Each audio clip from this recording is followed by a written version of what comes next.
की सियासत हमेशा से ही जाति समीकरण की धुरी पर घूमती रही है, या यूं कहें कि बिना जातिगत समीकरणों को साधे हुए राजनीतिक दल यूपी की गद्दी पर नहीं बैठ सकता।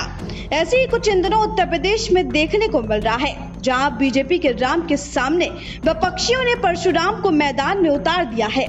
वहीं अब सभी विपक्षी राजनीतिक दल ब्राह्मण वर्ग को अपने साथ जोड़ने की कवायद करते हुए दिखाई दे रहे हैं। दरअसल उत्तर प्रदेश में इन दिनों ब्राह्मणों को लेकर सियासत जोरों पर है। सभी विपक्षी दल आगामी विधानसभा चुनाव को देखते हुए ब्राह्मणों को अपने पाले में समेटने की फिराक में है। जहां समाजवादी पार्टी भगवान परशुराम की 108 फीट ऊंची प्रतिमा बनाने की बात कर रही है, वहीं बसपा सुप्रीमो ने भी मौका देखते ही अपनी सरकार के बनने पर परशुराम की मूर्ति हर जिले में बनवाने की बात कह डाली। वहीं जनेश्वर मिश्र ट्रस्ट के सदस्य और सपा नेता मनीष यादव ने एक बयान जारी करते हुए कहा कि समाजवादी पार्टी हमेशा से ब्राह्मणों को सम्मान देती आई है, जिसका उदाहरण जनेश्वर मिश्र पार्क, जो कि एशिया का सबसे बड़ा पार्क है, साथ ही साथ जनेश्वर ग्राम सभा नाम से बड़ी योजना सपा सरकार में चलाई गई है। देखिए, समाजवादी पार्टी ने कभी भी वोट के नाम पर लोगों को बांटने का काम, राजनीति के नाम पर लोगों को धर्म और जाति के नाम पर बांटने का काम कभी नहीं किया। जहां तक सवाल है भगवान परशुराम जी की विशाल प्रतिमा लगाने के लिए, तो समाजवादी पार्टी ने ये निर्णय लिया है कि भगवान परशुराम की प्रतिमा उत्तर प्रदेश में सबसे ऊंची प्रतिमा लगाएगी। आज समाजवादी पार्टी के राष्ट्रीय अध्यक्ष जी ने जब ये महसूस किया कि उत्तर प्रदेश के ब्राह्मणों के स्वाभिमान के साथ खिलवाड़ किया जा रहा है, उनके स्वाभिमान को ठेस पहुंचाया जा रहा है, तो आज समाजवादी पार्टी ने तय किया है कि ब्राह्मणों के सम्मान के लिए जो भी बड़े से बड़ा फैसला लेना पड़ेगा वो लेने का काम समाजवादी पार्टी करेगी। आज उत्तर प्रदेश में आपके लखनऊ में एशिया का सबसे बड़ा पार्क अगर कहीं है तो लखनऊ में पंडित जनेश्वर मिश्रा जी के नाम से है। और लोहिया ग्राम आवास जैसे समाजवादी पार्टी के चिंतक रहे आदरणीय जनेश्वर मिश्रा जी के नाम पर जनेश्वर ग्राम सभा के नाम से बड़ी योजना चलाई गई, जिससे समाजवादी पार्टी ने ब्राह्मणों के साथ साथ अन्य जाति समाज के लोगों को आगे बढ़ाने का काम किया। 2022 के विधानसभा चुनाव में अभी लगभग 1.5 साल से भी ज्यादा का वक्त बाकी है, लेकिन उत्तर प्रदेश की सभी राजनीतिक पार्टियां जातिगत समीकरणों को साधने में जुट गई हैं। आपको बता दें कि अब विपक्षी दलों ने बीजेपी के राम के सामने परशुराम को उतार दिया है और इसी कड़ी में पहले सपा, फिर बसपा और उसके बाद कांग्रेस भी जुड़ गई है। हर राजनीतिक पार्टियां ब्राह्मणों को अपने साथ जोड़ने की फिराक में है। आपको बता दें कि 2007 में मायावती ने ब्राह्मण और दलित गठजोड़ से ही सरकार बनाई थी। उसके बाद समाजवादी पार्टी भी इसी ढर्रे पर चली थी और उसके बाद ब्राह्मण वर्ग भाजपा के साथ चला गया। लेकिन अब पिछले कुछ दिनों से जिस तरीके का माहौल बना हुआ है, सभी विपक्षी पार्टियां लगातार ब्राह्मणों को अपने खेमे में समेटने के चक्कर में हैं। अब देखना यह होगा कि आखिर ब्राह्मण वर्ग किसके साथ जाता है। ब्राह्मण वर्ग को जोड़ने में जहां सपा बसपा जोर आजमाइश कर रहे हैं, वहां भला कांग्रेस कैसे पीछे रह जाती। कांग्रेस ने भी परशुराम जयंती पर राष्ट्रीय अवकाश घोषित करने की मोदी सरकार से मांग कर डाली। दरअसल विकास दुबे के एनकाउंटर के बाद से राजनीतिक खेमे में यहाँ चर्चाएं तेज हो गई हैं कि ब्राह्मण वर्ग बीजेपी सरकार से नाराज है। जब एक्सपोज इंडिया ने कांग्रेस के प्रदेश अध्यक्ष अजय कुमार लल्लू से इस बारे में बात की, तो सुनिए उनका क्या कहना था। उत्तर प्रदेश में ब्राह्मण वर्ग को लेकर इस समय राजनीति जोरों पर है। बीजेपी के पास राम है तो विपक्षियों के पास परशुराम।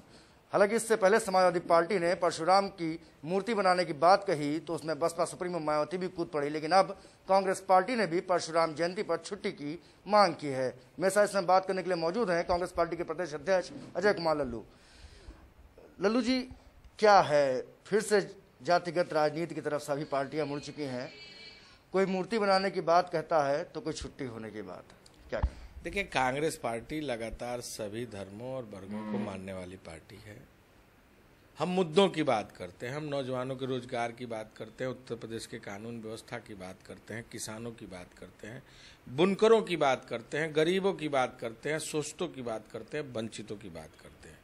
लगातार हम इन विषयों को लेकर सड़कों पर आंदोलन कर रहे हैं, सदनों में लड़ने का काम कर रहे हैं और मुझे लगता है कि कहीं ना कहीं उत्तर प्रदेश में आज कांग्रेस पार्टी मुद्दों और विषयों को लेकर लगातार उनके कार्यकर्ता जेल भी जा रहे हैं, लाठी भी खा रहे हैं और सड़कों पर संघर्ष कर रहे हैं। जिस तरीके से इस समय ब्राह्मण वर्ग के ऊपर राजनीति हो रही है, कांग्रेस पार्टी भी कूद पड़ी। क्या माना जाए कि बिकरू गांव कांड के बाद से जिस तरीके से एक परसेप्शन बनाया गया कि सरकार ब्राह्मण विरोधी है बीजेपी सरकार, अब उसका फायदा लेने की विपक्षी पार्टियां कोशिश कर रही हैं, जिसमें आप भी शामिल हैं। नहीं, देखिए, कानून व्यवस्था उत्तर प्रदेश में पूरी तरह विफल है और जब हत्याएं होंगी तो सवाल तो उठेंगे, जब फिरौती ली जाएगी तो सवाल तो उठेंगे, निर्दोष लोगों की हत्या होगी तो सवाल तो उठेंगे।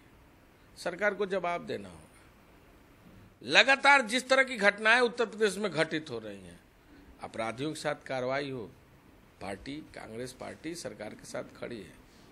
लेकिन अगर आप किसी को जाति के नाम पर परेशान करेंगे, उत्पीड़न करेंगे, तो कांग्रेस पार्टी विरोध करेगी और निश्चित रूप से कांग्रेस पार्टी कानून व्यवस्था के सवाल पर सरकार को घेरने का काम कर रही है, उसके लिए संघर्ष कर रही है। अगर हापुड़ में एक 6 वर्ष की बेटी के साथ घटना होती तो कल महिला कांग्रेस ने मुख्यमंत्री आवास पर धरना देने का काम किया था।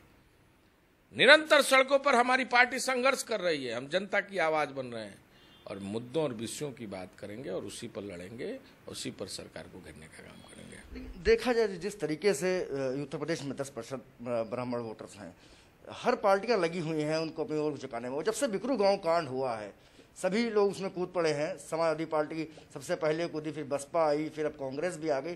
क्या लगता है कि एक तरफ बातें ये की जाती हैं कि जातिगत राजनीति होगी, फिर लौट घूम कर उसी बिंदु पर सब लोग आ जाते हैं और जातिगत राजनीति होने लगती है। देखिए, ये आपका सोचना है, हम किसी वर्ग की राजनीति नहीं करते। लगातार हो रहे उत्पीड़न की बात जरूर करेंगे।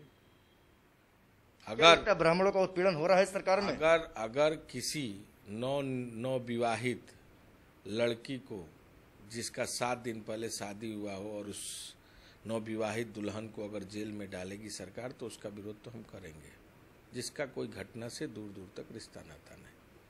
निश्चित रूप से कांग्रेस पार्टी आवाज बन रही है, जनता की आवाज बन रही है, गरीबों की आवाज बन रही है, शोषितों की आवाज बन रही है, वंचितों की आवाज बन रही है। अगर डॉक्टर कफिल के साथ अन्याय हुआ है तो कांग्रेस पार्टी उनके साथ खड़ी है। हम सरकार की तानाशाही के खिलाफ लड़ रहे हैं, सरकार के जुल्म जाति के खिलाफ लड़ रहे हैं और संघर्ष करेंगे। धन्यवाद। तो माना जाए बीजेपी के राम मंदिर मुद्दे के सामने अब परशुराम जी को खड़ा किया जा रहा है, उस पर राजनीतिक रोटियां जमकर सेकी जाएंगी। बीजेपी ने राम का मंदिर कब बनवा दिया? वो तो सुप्रीम कोर्ट के निर्देश पर बन रहा है। अगर सुप्रीम कोर्ट भी बीजेपी है तब तो भैया चिंतन करना पड़ेगा। हम तो दोनों वर्गों की बात करते हैं। अगर सुप्रीम कोर्ट ने कहा मंदिर बनने की बात, तो मंदिर बन रहा है। सुप्रीम कोर्ट ने मस्जिद की बात कही है तो मस्जिद भी बनना चाहिए। वहीं अगर 2022 के चुनावों के मद्देनजर ब्राह्मणों को अपने साथ जोड़ने की कवायद की बात करें तो बसपा सुप्रीमो इसमें सबसे आगे है।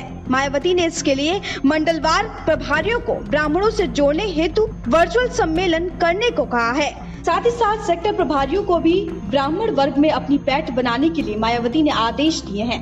मायावती ने अपना चुनावी एजेंडा तय कर दिया है। इस बार मायावती ब्राह्मण मुस्लिम दलितों को लेकर सरकार बनाने की फिराक में है, या यूँ कहें कि एक बार फिर बीएसपी सोशल इंजीनियरिंग के जरिए सत्ता में वापसी करना चाहती है।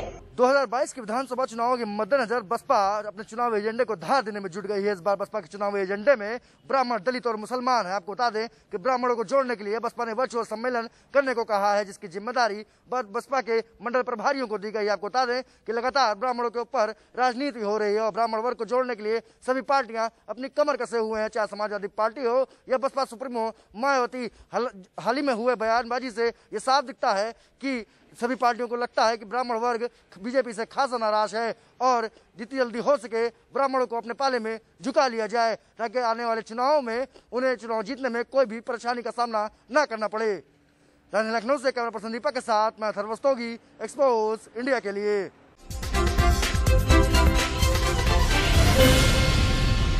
Hi guys, this is Alia Bhatt. You're watching Expose India. Keep watching.